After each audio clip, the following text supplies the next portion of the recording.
Hello, good afternoon, good morning, good evening. How are y'all doing on today? I'm back again reading out of the book of Expert Secrets. And my video before that, I was talking about Tony Robbins and how he was certified. And right now, I'm going to continue to read Expert Secrets and find out what's going on. Tony Robbins told me that when he first started learning neurologist program, NLP, he signed up for a 6-month training course, and after just a few days, he fell in love with it. He gained skill quickly and wanted to start helping people immediately. The trainer said, you're not certified yet. Tony said, certified? I know how to help people. Let's go help. That night he left his hotel room, walked across the street to the nearest restaurant and started helping people quit smoking and assisting them with lots of other amazing things. He ended up getting kicked out of the program because he was practicing without being certified. Yet he's gone on to transform tens of millions of people's lives using NLP, all without any certifications.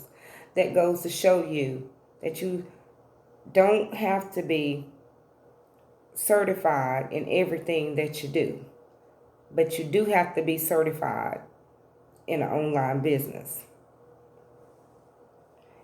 as well as other businesses as well, nursing as well. Your results are your certification. I hereby give you permission to help people. You ready now? But Russell, what if others know more about my topic than me?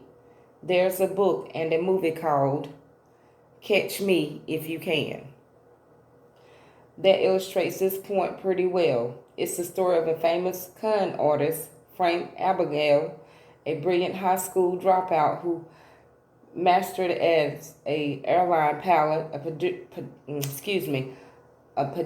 pedestrian, and a district attorney, among other things. There is a point in this book where he starts teaching sociology classes in Birmingham Young University. He teaches a sole semester, and no one ever figures out that he's not a real teacher. Later on, when they finally do catch up with him, the authorities ask, how in the world did you teach that class? He don't know anything about advanced sociology.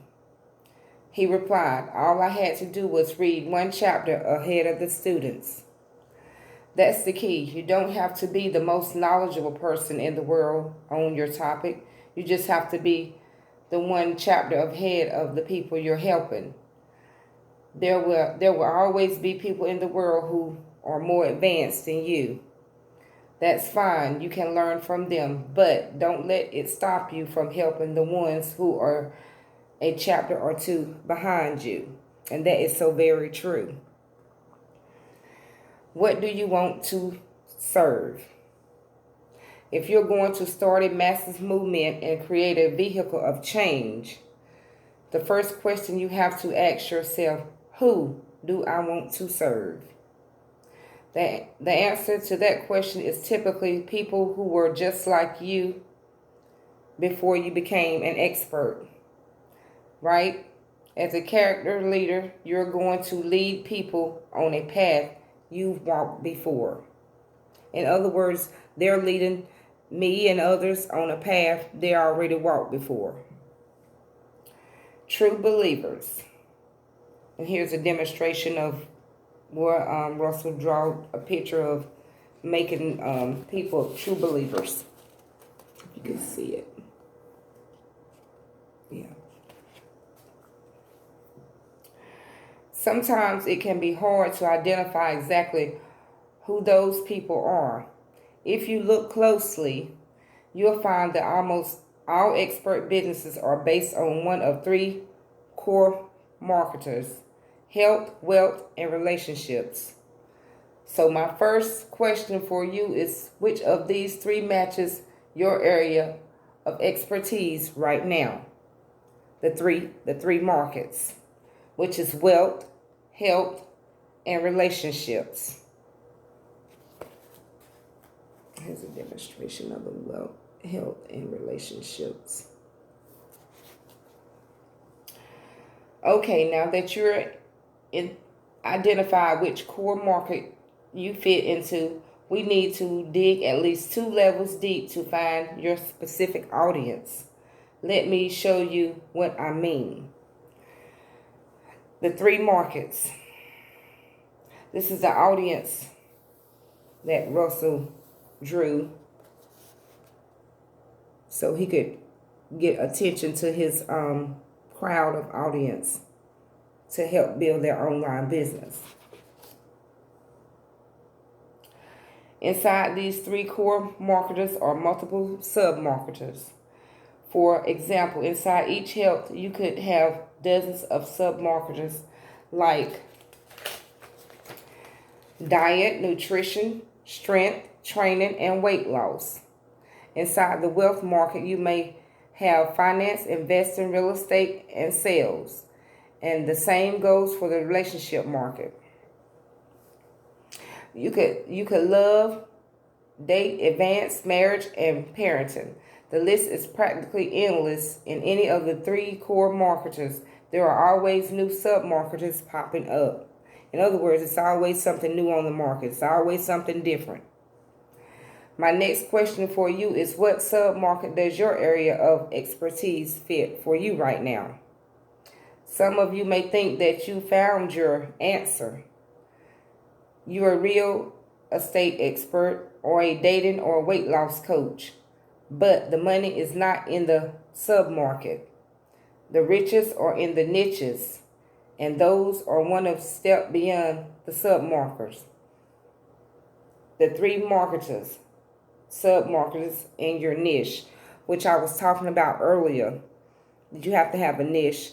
It could be anything: t-shirts, pocketbooks, tennis shoes, jewelry. That's your niche. In other words, it's a product. For those you don't know what a niche is, it's a product. Look around at the other experts in your sub-market and see what they are selling. Where do you fit into those ecosystems? What can you offer people that's different and special? The goal is to carve out a unique spot, that ecosystems where you can thrive. That's your niche, and that niche is one of the keys to success as an expert. In the book Blue Ocean Strategy by W. Chan Kim and Renee Malbu, they talk about the fact that most marketers are red oceans full of blood because of all the sharks feeding on the same small pool fish. The sub-marketers is a very red ocean, which is why it can be difficult to have success there. If you think about how these marketers have changed over time, you see that the sub-marketers and niches develop as a reaction to those red oceans. The first person who taught health, wealth, and relationships was working in a blue ocean with no other sharks or competitors coming after their customers. But people quickly saw the success, so they jumped into the waters. Over time, the waters grew red sharks feeding the same customers. That's why it became necessary for people to create their own blue oceans. In other words, it became necessary for people to create their own product, like Russell Brunson did. Started out with the potato gun. The first teachers in the sub-marketers experienced great success, until people jumped in there and blooded the waters. The smart people looked around and figured out what they could create inside of their sub-market that would become a new opportunity to those customers. They created a new blue ocean again. The mistake many people make today is they start looking at the niches. Find one that looks good and start building their company from there. The problem is that jumping into an existing niche is stepping into someone else's blue ocean. And if you are the third fourth or fifth person in that niche, then the waters are already to get bloody. I suggest that you look at your sub-marketer and try to create a new niche, a fresh blue ocean for yourself. Create a new opportunity for people so they will want to dive in. This is what I mean when I say you need to carve out your own spot in the ecosystem. If you jump into an already existing red ocean, you will be fighting an uphill battle. But if you create a blue ocean, you will find success so much easier. Carve out your spot in the ecosystem. The three marketers, the sub-marketers. Niche number 1 is your niche. Number 2 is your niche. Number 3 is your niche. Number 4 is your niche. All these 4 niches could be anything. It could be in health, wealth, digital marketing, online entrepreneuring, like I said, pocketbooks, tennis shoes, jewelry, clothes, whichever niche you prefer. I have a niche myself. I have CBD products as well. And on tomorrow, we're going to continue to read this book of Expert Secrets. And we're going to find out what are the core market, sub-market niche are. So I hope y'all got some education on tonight, and I hope you learned something. And I will continue to read on tomorrow. And y'all have a good afternoon, whether it's Pacific time or Eastern time, or a good morning. And I'll continue on tomorrow.